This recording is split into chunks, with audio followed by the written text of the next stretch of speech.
마음이 결정되지 않고 뭔가를 한다는 건 참 가장 어렵고 힘든 일인 것 같습니다.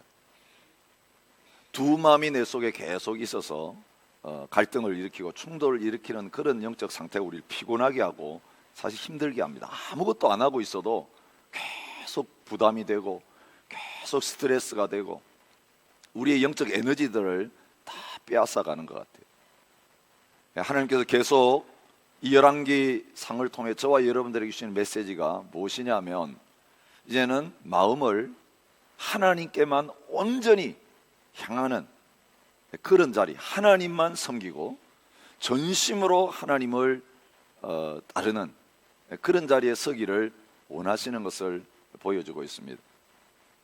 오늘 우리에게 주신 이 열왕기상 18장의 말씀을 통해 하나님은 또 한 번 우리가 주님 앞에 결단하기를 원하고 계십니다. 하나님 보실 때 이스라엘 백성들 상태 어땠습니까? 하나님의 백성입니다. 하나님을 예배하는 자리에 있는 것처럼 형식은 갖추고 있습니다. 그러나 그 마음은 하나님으로부터 멀리 떠나 있었습니다. 하나님과 세상을 같이 섬기고 있었습니다. 하나님과 금송아지 같이 섬기고, 하나님과 바알도 같이 섬기고, 하나님과 아세라도 같이 놓고 섬기는 그런 자리에 있었습니다. 사실 북쪽이나 남쪽이나 영적 상황은 비슷했던 것을 우리가 말씀을 통해서 살펴보았습니다. 그러나 이 북쪽의 상태가 더 심각한 상태였습니다. 하나님께서는 엘리야 선지자를 보내어서 갈팡질팡하고 있는 하나님과 우상을 함께 섬기려고 하는 이들을 향하여서 이제는 하나님만 섬기는 그런 자리에 나오라고 결단을 요청하시면서, 하나님이 진짜 하나님이냐, 바알이 진짜 하나님이냐, 아세라가 진짜 하나님이냐, 그것을 그들 앞에 똑똑하게 보여주시면서 이제는 그 진검승부를 통해서 승부가 결정되었을 때에 이제는 그 결과를 보고 전심으로 하나님만 섬기고 하나님만 따르는 그 자리에 서기를 원하고 계시는 것을 볼 수 있습니다. 오늘 그 영적 싸움의 현장, 온 백성들이 관중이 되어서 이제는 우리가 누구를 섬길 것인가 결정할 수 있도록 하나님이 그 영적 대결의 현장에서 하나님 되심을 보여주는 그런 장이 18장에 펼쳐져 있는 내용입니다. 이 갈멜산에서의 영적 대결, 여호와가 만일 하나님이면 그를 따르고 바알이 만일 하나님이면 그를 따르라. 여호와가 하나님이냐, 바알이 하나님이냐, 그것을 결정하는 대결의 현장인 것을 보여주고 있습니다. 여러분, 이 시절은 아합이 왕이 되었던 때입니다. 여러분, 북왕국 이스라엘은 계속해서 왕들이 바뀌었지만, 왕조가 바뀌었지만 여로보암이 만들어 놓았던 금송아지 숭배하는 그 일을 계속했습니다. 그런데 아합의 시대에 오면서 금송아지 숭배하는 그 수준 뛰어넘는 우상 숭배가 이루어졌던 것을 성경은 보여주고 있는 것을 봅니다.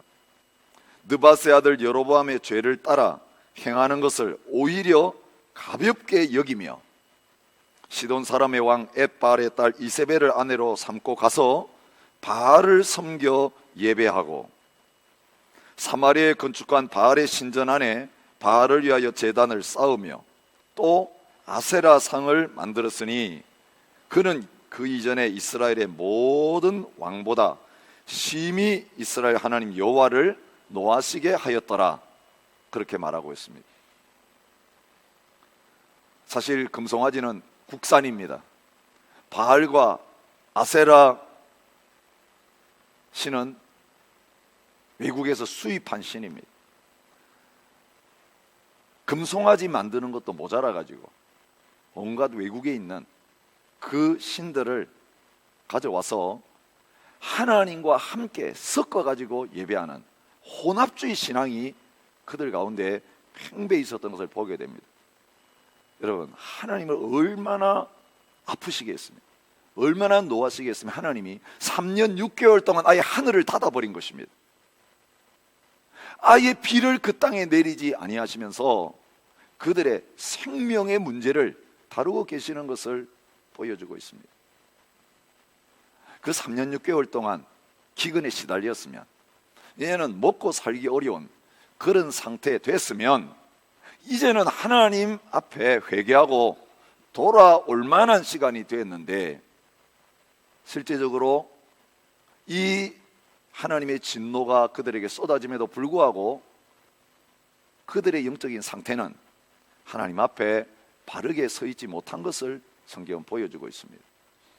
그래서 하나님은 이제는 3년 6개월 만에 그 아합에게 직접 엘리야를 보내시면서 갈멜산으로 그를 초청하시고 온 백성들을 거기에 모아서 누가 진정한 하나님인가, 누구를 섬겨야 될 것인가, 대표 주자들, 선수들 뽑으라. 그래서 그 영적 선수들, 하나님 섬기는 한 사람 엘리야, 바알 섬기는 450명의 선지자, 아세라 섬기는 400명의 선지자 불러 모아놓고 온 백성들 앞에서, 왕이 보는 앞에서 1대 850의 영적 싸움을 벌이게 하시는 모습을 보여주고 있는 것입니다. 엘리야는 이 영적 싸움을 시작하기 전에 그 모여든 이스라엘 백성들, 관중들에게 이야기하고 있습니다. 여러분, 그 당한 하나님의 백성들이었다고 하면서 이 이스라엘 백성들의 영적 상태가 어떤 상태인지 그들을 향하여서 도전하기 전에 보여주고 있는 것을 봅니다. 21절에 엘리야가 모든 백성에게 가까이 나가 이르되 너희가 어느 때까지 둘 사이에서 머뭇하려느냐. 이것이 그들의 영적 모습입니다. 중간지대에 서 있다는 것입니다. 이것도 선택하지 않고 저것도 선택하지 않고 둘 다 가지려고 하고 있는 것입니다. 하나님께서 보실 때는 그것은 중간 사이에서 선택하지 아니하고 머뭇거리고 있는 그런 모습이라고 말하고 있습니다. 사자성어 가운데 이런 상태를 가르쳐주는 용어들이 있습니다. 좌고우면이라고 하는 단어가 있습니다. 왼자 돌아볼 고 오른쪽 우 견눈질할 면. 왼쪽으로 돌아보고 오른쪽으로 돌아보고 있지만 결정은 내리지 않고 있는 그런 상태입니다. 사실은 이게 좋은 것 같고 또 저게 좋은 것 같은데 하나를 선택해야 되는 이게 고민인 거예요. 여러분, 오늘 우리가 이 세상을 살아가면서 뭔가 둘 다 가지면 좋겠는데 둘 다 가지지 못하는 게 있어요. 선택해야 되는 게 있어요. 하나를 선택하지 않으면 안 되는 그런 상황이 저와 여러분들에게 벌어질 수 있습니다. 근데 이 세상에 있는 많은 것은요, 사실 하나 선택하면 하나 버려야 됩니다. 그거는 이제는 선택하지 못하는 것이 되어서 그 선택함으로 말미암아 잃는 것이 있을지라도 사실은 별로 큰 문제가 되지 않을 수가 있습니다. 이것도 좋고 저것도 좋을 수 있습니다. 그 중에 더 좋은 거 하나 선택하면 깨끗이 끝납니다. 그러나 영적인 문제는 그렇지 않다는 것입니다. 좌고우면 그렇게 해서는 안 되고 우리의 영원한 운명을 결정하는 이 믿음의 선택에 있어서 하나님께서는 둘 다 섬기는 그 대상의 하나로 인정받기를 원치 않으시는 것입니다. 여러분, 다른 종교는 문제가 없습니다. 오늘 기독교만 문제가 있습니다. 오직 예수 그리스도만이 우리의 구주라고 말씀하고 있기 때문에 문제가 되는 겁니다. 여러분, 힌두교는 많은 신들 다 놓고 같이 섬깁니다. 불교 신자들 다 그렇게 합니다. 유교도 사실 그렇게 심각하지 않습니다. 그런데 우리 기독교에서만 오직 예수 그리스도, 오직 하나님만 섬기라고 하는 이것이 많은 사람들을 갈등 가운데로 몰아넣게 되는 것입니다. 하나님도 섬기고 전통적으로 섬기던 그 신들도 같이 섬긴다면 왜 이런 문제가 생기게 되겠습니까? 오늘 저와 여러분이 혹시 이런 영적 상태에 있지 않은지 모르겠습니다. 아주 재미있는 스토리입니다. 임종을 앞둔 어르신이 있었습니다. 목사님께서 이제 임종할 날이 다 됐다는 그 사실을 듣고 기도해 주기 위해서 찾아가셨습니다.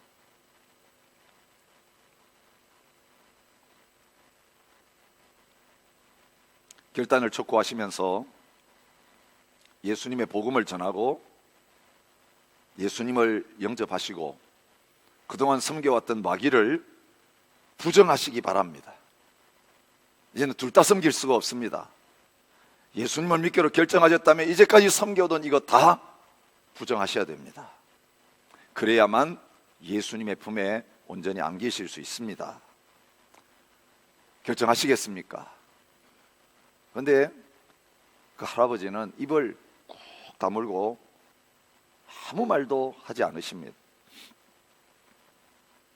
다시 목사님이 결단을 요청합니다. 할아버지, 그동안 섬겨왔던 그거 다 마귀입니다. 귀신입니다. 부정하십시오. 참 구원자는 예수님이십니다. 예수님을 통해서 하나님을 섬길 수 있습니다. 예수님을 인정하십시오. 그래도 아무 대답이 없으십니다. 목사님이 하도 궁금해서 질문을 했습니다. 왜 마귀를 부정하고 예수님을 영접하시겠다고 말씀하지 않으십니까? 천국 가시기 원치 않으십니까? 지옥 가고 싶으십니까? 그렇게 물었을 때 그 할아버지가 이런 대답을 했습니다. 목사님, 솔직히 말씀드리면요, 내가 지금 어디로 가게 될지 알지 못하는 판국에 괜히 말 잘못했다가 한쪽 편을 화나게 하면 어떡합니까? 내가 지옥 갈 것 같으면 그 마귀를 모시고 살아야 되는데 부정했다가 흔들면 안 될 것 같고.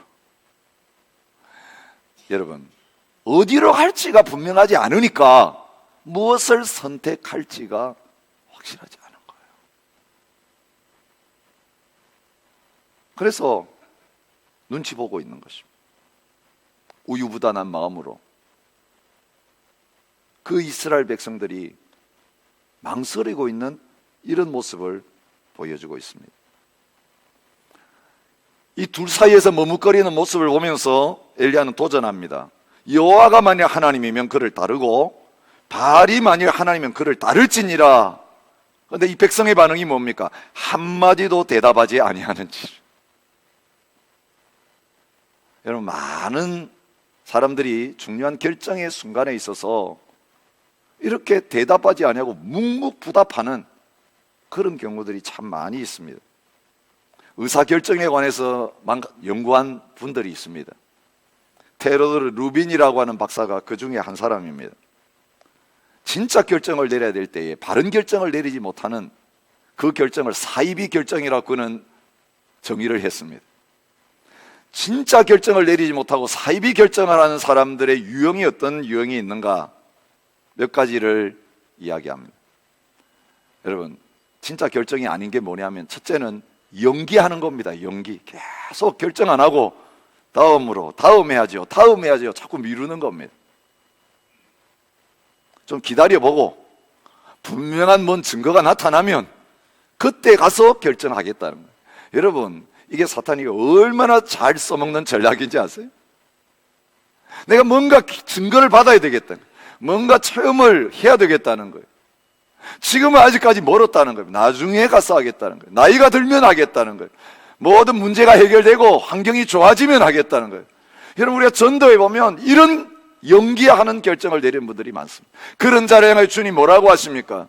너가 오늘 밤 내 앞에 서게 될 것인데 내일이 너에게 없는데 지금 결정하고 지금 결단하지 않으면 안 된다라고 주님께서 도전하고 계시는 것입니다.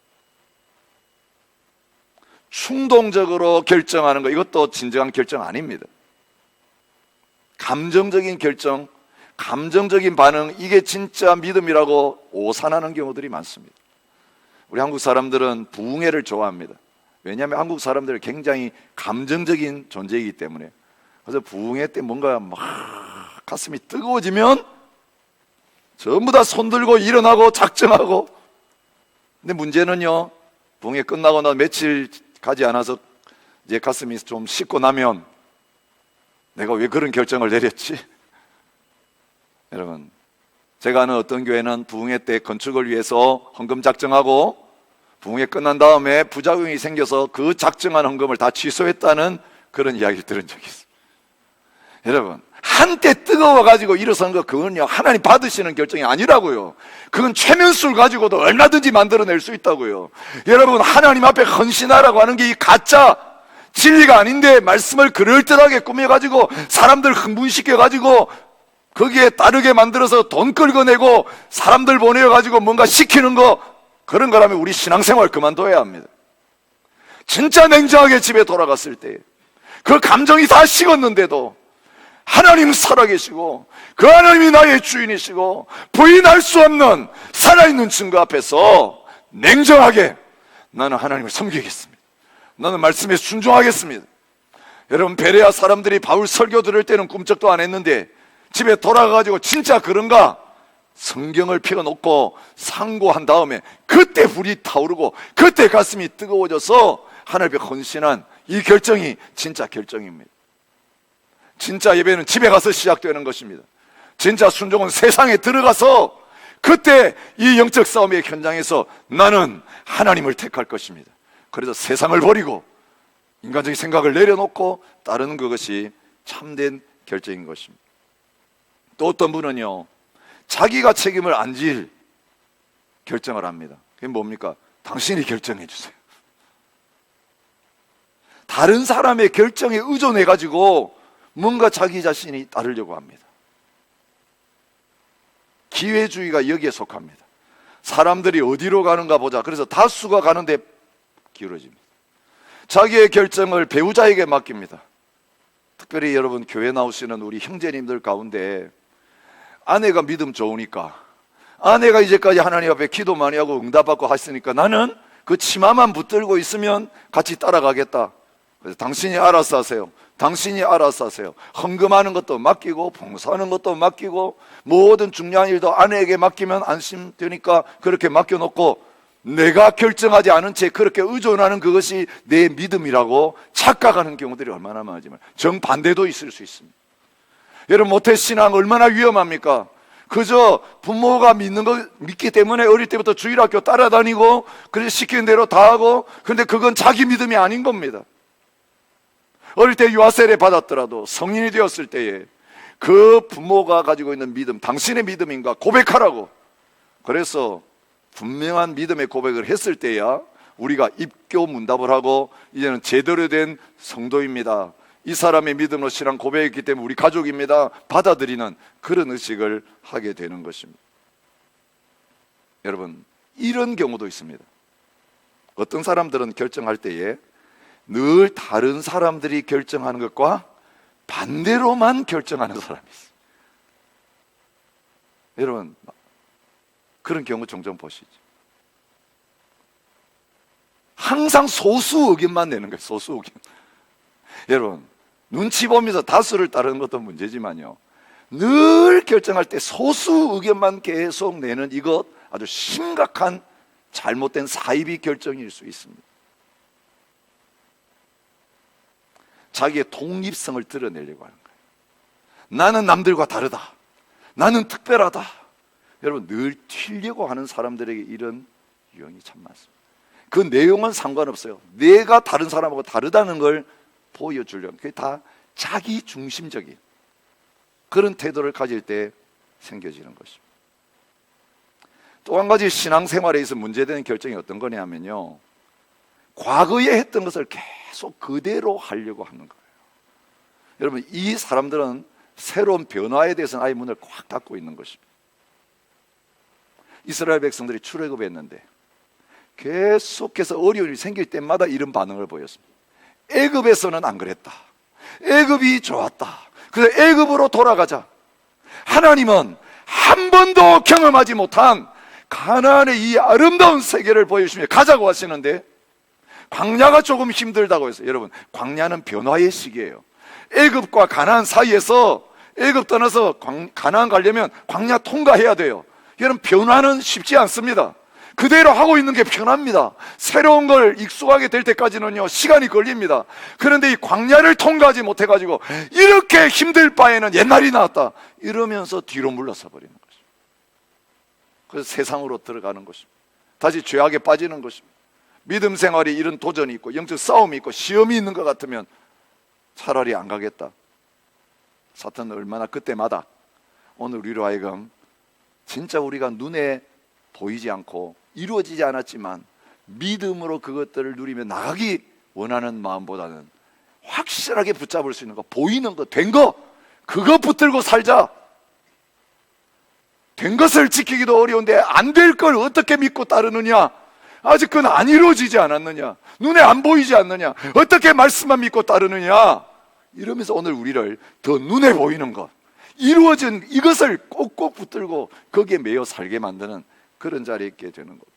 이스라엘 백성들이 지금 참 하나님을 섬기지 못하고 하나님도 놓지 못하고 우상도 놓지 못해서 이제는 선택해야 되는데 벌벌 떨고 있는 이런 자리에 놓여 있었다는 것입니다.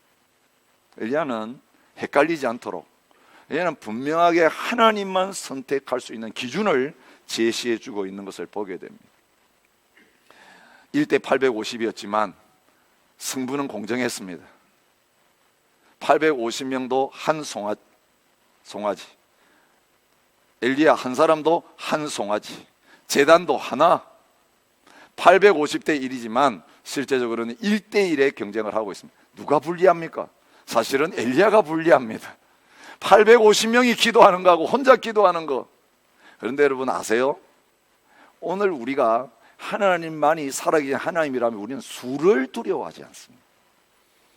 하나님 편에 사람이 한 사람만 있어도 850명, 아니 850명이 아니라 수천 명, 수만 명, 수억이 모여도 감당할 수 없는 그런 자리에 우리는 서 있는 것입니다. 하나님 편이냐 아니냐가 중요하지 사람들이 얼마나 많이 모여 있는가 중요하지 않다는 겁니다. 여러분 교회를 선택할 때 많은 사람들이 모여 있는 그것을 선택하지 마십시오. 사람 보고 선택하지 마십시오. 우리 한국 사람들은 수에 너무 약합니다. 식당을 선택해도 딱 보고 자리가 꽉 차 있고 줄 서 있는 거기를 갑니다. 너무 멋있는데 텅 비어 있는 거 보면 이게 문제가 있을 것 같아. 여러분 그 조용한 데 가서 이야기하기 얼마나 좋습니까? 왜 시간 버리면서 사람들 줄 서 있는 거기에 가서 몰려서 뭔가 하려고 합니까? 여러분 이 동해안에 해수욕장이 얼마나 많습니까? 그런데 여름에 가보면 강릉에만 버글버글 하고 있습니다. 제가 한번 여름에 포항에서부터 시작해가지고 가족들 데리고 강릉까지 한번 차를 가지고 간 적이 있습니다. 중간중간에 강릉 못지않은 여기 이 호주에 있는 비치 못지않은 조용하고 아름다운 해변이 너무 많았습니다. 저희들은 거기 다 차 세우고 아무도 사람들 몰려들지 않은 곳에서 시간들을 즐겼습니다. 그리고 마지막에 강릉에 갔더니 있을 자리가 없었습니다. 야, 여기 안 오길 잘했다 하고 떠났습니다. 여러분 아세요? 하나님은 수를 가지고 진리를 결정하지 않으세요. 하나님 편에 누가 서 있는가를 원하시지 사람들이 많다고 하나님이 그 편에 가시는 하나님이 아니라는 것이죠. 응답은 분명합니다. 불이 임해서 태우느냐 안 태우느냐. 참 하나님은 불로 응답하는 하나님이 참 하나님입니다. 여호와가 하나님이면 내가 기도할 때에 불이 임할 것이고 바알이 아세라가 참 하나님이면 그들이 기도할 때에 불로 응답할 것이고. 여러분 오늘 본문은 내일까지 같이 생각해야만, 내일 말씀까지 생각해야만 완전합니다. 오늘 잠깐 보여주는 건 뭡니까? 그들이 그렇게 믿고 따랐던 바알과 아세라 신의 정체를 보여주는 거죠. 그렇게 공들여서 예배했던 거, 가짜 예배했다는 거 보여주는 것입니다. 아무 응답도 없는데, 살아있는 신이 아닌데 그렇게 물건과 시간과 모든 마음을 쏟아붙인 거 얼마나 어리석은가 보여주는 것입니다. 겉으로는 더 요란합니다. 아침부터 낮까지 시간도 더 많습니다. 나중에는 막 몸에 피를 흘리면서 열정적으로 예배합니다. 여러분 아세요? 진짜 하나님께서 우리에게 받으신 건 우리의 열정을 원하시는 게 아니에요. 우리가 많은 걸 드리면 감동받아가지고 하나님 움직이시는 거 아니에요. 바르게, 바른 믿음, 그것만 가지고 주님 앞에 나오면 시간이 문제가 되지 않는 거예요. 양이 문제가 되지 않는 거예요. 그 전심에, 그 온전한 믿음에 하나님 바로 반응하시는 살아계신 하나님이신 것을 보여주고 있습니다. 가짜 예배, 거짓 예배, 하나님께 예배한다고 생각하지만 하나님께 예배하지 않은 반쪽짜리 예배, 내가 만들어 놓은 하나님을 하나님으로 착각하면서 드리는 예배 현장에서 일어나는 공통적인 반응이 뭔지 오늘 성경은 보여줍니다. 아무 소리도 없고 아무 응답하는 자가 없었다는 것입니다. 돌아보는 자가 아무도 없더라. 여러분, 응답되지 않는 기도를 왜 합니까? 이루어지지 않는 말씀을 왜 순종하며 살아야 합니까? 근데 많은 경우 우리는 순종해 보지도 않고 기도해 보지도 않으면서, 여러분, 진검승부를 하지도 않으면서 아예 처음부터 하나님 없다, 헛짓이다, 이렇게 결단하는 분들이 너무 많습니다. 여러분들을 갈멜산으로 초청합니다. 엘리야처럼 하나님 앞에 목숨 걸고 여러분의 문제를 위해서 한번 부르짖어 보셨습니까? 하나님 말씀에 올기나면서 한번 순종해 보신 적 있습니까? 항상 중요한 결정의 순간에 하나님 앞에 가서 묻고 하나님 앞에 순종하지 않고 하나님 앞에 의지하지 않으면서 하나님 앞에서 몸만 섬기며 형식적인 신앙의 자리에 있는 것이야말로 불행하기 짝이 없는 신앙생활이에요. 여러분, 하나님 앞에 올인했는데 안 되면 하나님 버리셔야 돼요. 이제 신앙생활 그만하셔야 돼요. 왜 헛짓을 하고 있습니까? 하나님의 풍성한 은혜를 내 것으로 누리며 보여주지도 못하고 그렇게 아무 반응이 없는, 아무 도움도 받지 못하는 신앙생활을 왜 우리가 해야 될 이유가 있는 것입니다. 차라리 세상에 가서 이 시간에 좀 더 즐기고 좀 더 누리는 것이 더 낫지 않겠습니까? 그러나 하나님이 살아계신 하나님이라면, 그 하나님께 우리의 모든 게 달려있다면 하나님과 함께 섬기려 한 거 다 그만두셔야 돼요. 그거 버려야 돼요. 이제 떠나야 돼요. 하나님 이스라엘 백성들에게 나와 바알과 아세라 같이 섬길 수 없다고 하시면서 이 기도의 현장에서, 예배의 현장에서 그들이 하나님의 능력을 경험하고 나서 결정할 것을 요청하고 계시는 것을 볼 수 있습니다. 이 결과가 어땠는지 우리가 말씀을 통해 확인할 수 있습니다. 여호와 그는 하나님이시로다. 여호와 그는 하나님이시로다. 아무 말도 하지 않고 묵묵부답했던 그들의 입에서 여호와 그는 하나님이시로다. 그리고 그들이 850명을 잡아 죽였습니다. 그렇게 떠받들던 그 선지자들을 그들의 손으로 잡아 죽이는, 여러분, 하나님이 칼 드실 필요도 없이 그들이 그들의 손으로 제거하고 그들의 손으로 버리는 그는 일어났습니다. 그래서 하나님 우리에게 요구하십니다. 너가 갖다 버려야 된다. 너가 죽여야 된다. 너가 쌓아놓지 않았느냐. 너가 만들어 놓은 것 너가 허물어야 된다. 여러분, 그것을 통해서 하나님께서 우리의 마음이 이제는 전심으로 하나님을 향하기 원하십니다. 다른 사람이 해주는 거 원치 않습니다. 딴 사람에게 결정을 맡기지 마시고 또 그 문제에 대한 책임도 딴 사람에게 전가하지 마십시오. 결자 해지해야 합니다. 내가 뿌린 씨가 그것이라면 내가 거두어야 합니다. 이제 내가 치워야 합니다.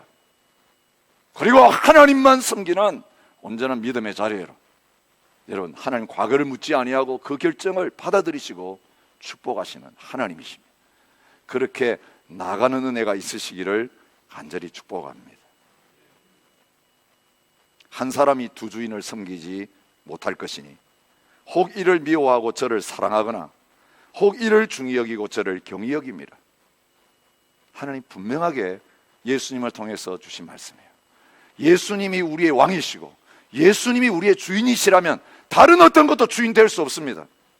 무엇이 우리의 주인입니까? 우리가 누구에게 순종하는가, 그것이 주인이라고 로마서를 통해서 분명히 말씀하십니다. 너희 자신을 종으로 내주어 누구에게 순종하든지 그 순종함을 받는 자의 종이 되는 줄을 너희가 알지 못하느냐. 그렇습니다. 두 나라를 섬길 수 없습니다. 두 남편과 두 아내를 같이 섬길 수 없습니다. 섬기는 그 사람, 그가 나의 주인이고 나는 그의 종이기 때문입니다. 그러면서 주님은 오늘 우리에게 말씀하십니다. 내가 주인이라면 너는 나에게 순종하고 있는가? 내가 왕이라면 나의 통치에 굴복하고 있는가? 너의 모든 삶이 말 하나, 생각 하나, 행동 하나하나가 나에게 묻고 내가 시키는 말씀대로 하고 있는가? 아니면 사람들이 하자고 하는 대로 하는가? 너 보기에 옳은 것으로 하고 있는가? 여러분, 사사시대의 배경은 자기 소견대로 하나님 섬긴 데 있습니다. 자기 소견에 좋은 대로 살아간 데 있습니다. 오늘 우리의 삶 속에 이것들이 많이 믹스되어 있습니다. 왜 그렇게 말하십니까? 왜 그렇게 행동하십니까? 왜 그렇게 살고 계십니까? 왜 그런 결정을 하셨습니까? 물을 때에 우리가 분명하게 대답할 수 있는 거 이거야 됩니다. 하나님이 말씀하셨습니다. 이것이 하나님의 뜻입니다. 그때 하나님 거기에 함께 하십니다. 그 결정이 어리석은 결정처럼 보이고 미련한 결정처럼 보여도 하나님의 말씀에 반응하는 외로운 그 결정의 현장에 하나님의 불이 임할 것입니다. 하나님이 함께 하시는 것을 날마다 순종하며 살아가는 우리의 삶 속에 경험하게 될 것입니다. 주의 말씀을 들을 때 가슴이 뜨거워지는 역사가 일어나게 될 것입니다. 내가 순종하는 현장 속에 슬퍼하고 단식해야 되는 그 비참한 결과 현장에서 돌맞아 죽는 스데반의 얼굴이 천사의 얼굴같이 빛난 것처럼 오늘 저와 여러분 가운데 하나님의 나라가 실제로 경험되어지는, 세상이 빼앗아갈 수 있는 기쁨이 있을 것이고 평안이 넘치게 될 것이고 하나님의 감사가 넘쳐나게 될 것이고 찬양이 넘쳐나는 그런 아름다운 삶이 펼쳐지게 될 것입니다. 여러분, 이 자리로 나오십시오. 이게 참 믿음입니다. 하나님 오늘 살아계십니다. 살고 죽는 걸 결정합니다. 성공과 실패가 하나님의 손에 있습니다. 오직 하나님만 섬기겠노라. 여호수아가 결단하면서 그렇게 백성들에게 도전했던 것처럼 오늘 참 신이 누군지 몰라서 거짓된 신들에 사로잡혀 있는 이 많은 우리 주위에 있는 이 호주 땅에 살고 있는 우리의 이웃들, 우리의 고객들, 오늘 우리가 매일 만나는 이 사람들 앞에서 이제는 우리가 엘리야가 되어서 우리 하나님이 참 하나님이다, 영적 대결을 한번 펼쳐보자. 함께 송아지 놓고 기도해보자. 나의 기도가 응답되는지 너의 기도가 응답되는지 한번 해보자. 여러분, 한 달씩 금식하면서 그 신의 이름을 부르는 저들 앞에 이제 오늘 우리가 여호와 하나님 예수 그리스도 그분의 이름 가지고 가서 기도하는 가운데 하나님의 불이 우리 가운데 임하는 이 역사들을 드러냄으로 전도하는, 말로서의 전도가 아니고 삶으로서 증거로 보여주는 이런 전도자들, 그들이 세워놓았던 것 그들의 손으로 허물고 그들의 손으로 죽이고 주님께로 돌아오는 이 역사들이 저와 여러분과 저희 교회를 통해서 일어날 수 있기를 주님의 이름으로 축복합니다. 우리 함께 하나님 앞에 헌신하며 찬양했으면 좋겠습니다. 오늘 우리가 예배하고 말씀을 듣고 일어나서 찬양 드리는 것, 우리의 빈말이 되기를 원치 않습니다. 주님, 이것이 우리의 진심입니다. 다 함께 일어나셔서 함께 찬양하시며 헌신하며 주님 앞에 기도하며 나가시겠습니다.